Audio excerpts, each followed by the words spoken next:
Let's move on to the news story where the India Today in Australia has alleged. This is the breaking news that's coming in.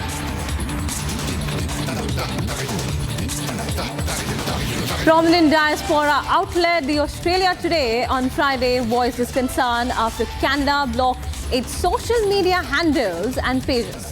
This following the airing of a press conference featuring the External Affairs Minister Jaishankar and Australian Foreign Minister Penny Wong. Jaishankar, who is the managing editor of The Australia Today, said in a statement that the publication would continue to advocate for an open media. This is after the Canada censored External Affairs Minister Jaishankar's speech.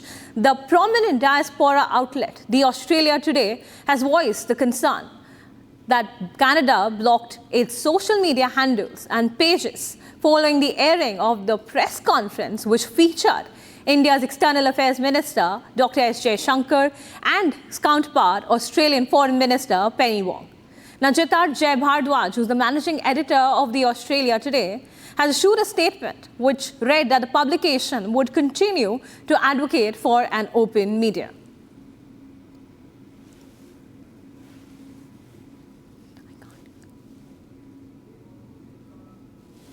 Let's listen in what the MEA had to say on this whole issue. Yes, you have heard it correctly. We've also seen that we understand that the social media handles and pages of this particular outlet, which is an important diaspora outlet, has been blocked and are not available for viewers in Canada.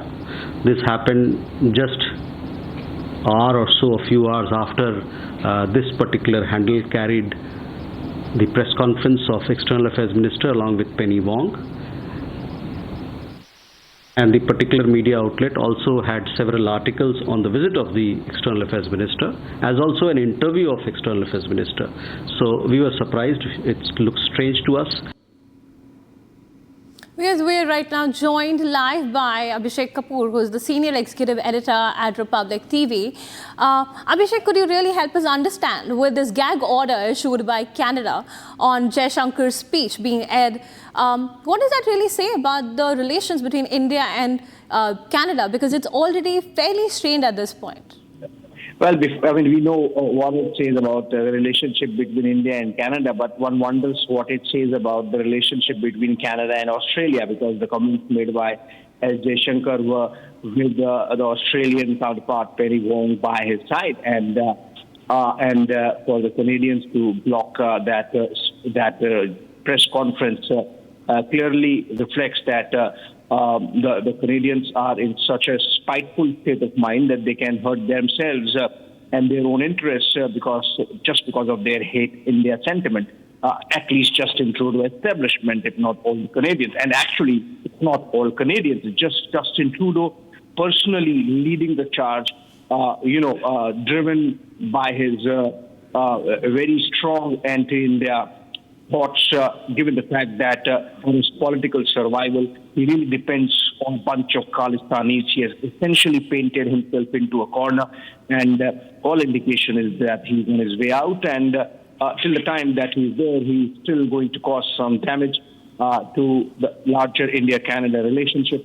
It would perhaps be wiser not to let him damage it further, given whatever has happened over the last year and a half.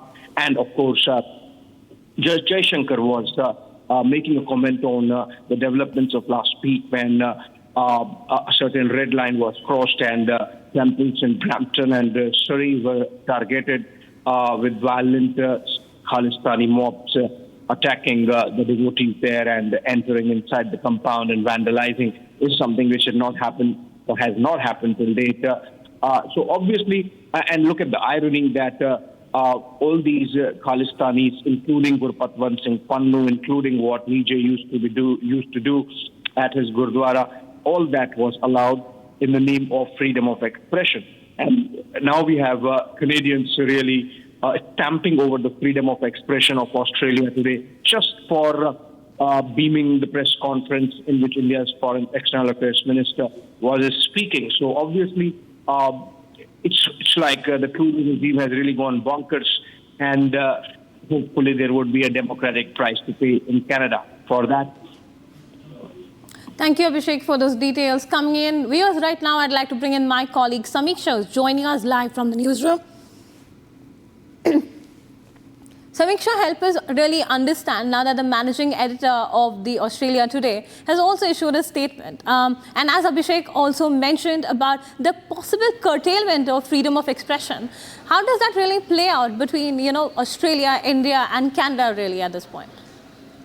Well, Priyanka, important to highlight here that Australia has time and again condemned the Khalistani violence, especially in Canada, and with that statement also now coming in from Australia Today, making it amply clear that they will continue to report important stories. In fact, reading out the key excerpt from that statement that's been released by Australia Today, they say, we at Australia Today would like to extend our heartfelt gratitude to every news outlet, journalist and supporter who stood by us during a challenging time. This is especially with reference to censoring of Jaishankar's speech that was aired by Australian Today. The statement goes on to mention, and I quote, the recent restriction and ban on our interview with India's External Affairs Minister, Dr. S. Jaishankar, and the press conference with Australian Foreign Minister on social media under orders from the Canadian government have been difficult for our team and those who value free and open journalism. They further gone on to mention that how they will continue to report important stories. So Priyanka, with that statement also coming in from Australia Today, it's very clear that the stand that's been taken by Australia Today is firm. They will not budge and they will report all important stories that matter, especially after that violence was reported outside the Brampton Hindu temple where Hindus were attacked by the Khalistanis.